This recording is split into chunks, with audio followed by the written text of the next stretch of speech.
Alors, on en vient aussi à une question du quotidien, en lien aussi avec la laïcité. Marie-Pierre Haddad. Oui, ça pour continuer un peu de disséquer le programme de Marine Le Pen. Sur M6, cette semaine, Marine Le Pen a déclaré qu'elle voulait interdire l'abattage rituel sans étourdissement au préalable.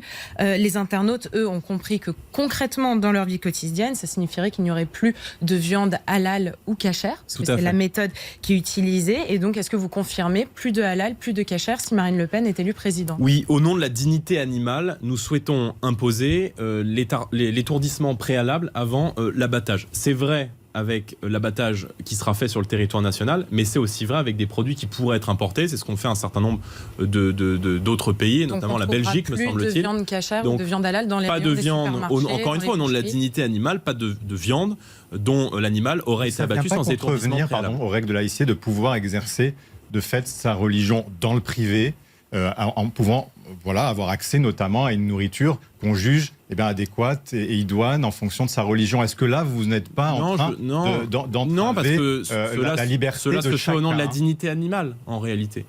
Et quand on voit effectivement des images mais même l'importation, circuler sur les réseaux sociaux, et même l'importation. Donc ça veut dire qu'il y a des millions de personnes qui ne pourront plus accéder, qui ne pourront plus retrouver des produits de consommation du quotidien parce que vous estimez en fait que l'abattage ne respecte pas de viande dont, encore une fois, le bovin aurait pu être abattu sans étourdissement préalable. Donc ça veut dire que vous souhaitez, je ne sais pas comment vous faites, faire sortir de la communauté nationale toute une série de gens, qu'ils soient juifs ou musulmans, parfaitement bien intégrés, qui respectent toutes les lois françaises, mais qui souhaitent pouvoir exercer leur culte. C'est-à-dire que ces gens-là ne pourront plus exercer leur culte en France, parce que ça fait partie de leur exercice de leur religion. Ils exerceront leur culte dans leur intimité.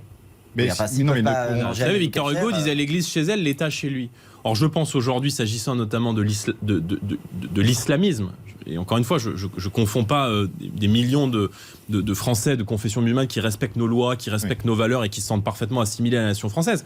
Mais les radicaux, aujourd'hui, ils ont gagné. Je veux dire, et si à un moment donné, on ne s'attaque pas aux revendications, aux manifestations de l'islam de l'obsession politique, pour les musulmans, c'est-à-dire que vous dites aux juifs à vivre en Israël parce que vous ne pouvez pas manger cachère en France. Vous savez, il y a beaucoup de Français de confession juive qui, aujourd'hui, ont de plus en plus de mal à vivre leur religion, y compris dans la sphère privée. Parce que vous voyez, par exemple, il y a des départements entiers, et notamment la Seine-Saint-Denis, où même la kippa, ils ne peuvent plus la porter parce qu'ils sont agressés quand ils la portent. Jordan Bardella, sauf que ceux qui ont du mal à exercer leur culte, les juifs, c'est parce qu'ils peuvent être victimes d'agression, vous l'avez souligné, pas parce que l'État prend des lois qui les empêchent d'exercer leur culte. Si l'État les empêche de manger cachère, c'est une incitation que l'État leur fait à leur dire « Allez vivre en Israël, nous ne voulons pas de vous sur le territoire ». Mais, monsieur Gindre, si vous trouvez ça génial, ces vidéos qui circulent où on voit des animaux dans une souffrance inouïe. C'est parce que je suis en train de dire. Mais si, parce que c'est précisément mon sujet.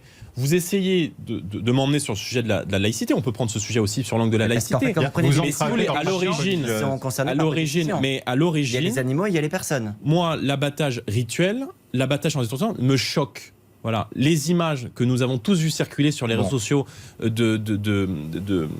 d'abattoirs où les animaux sont dans une souffrance terrible, ces images-là, elles me choquent. Et je ne veux pas de ça en France.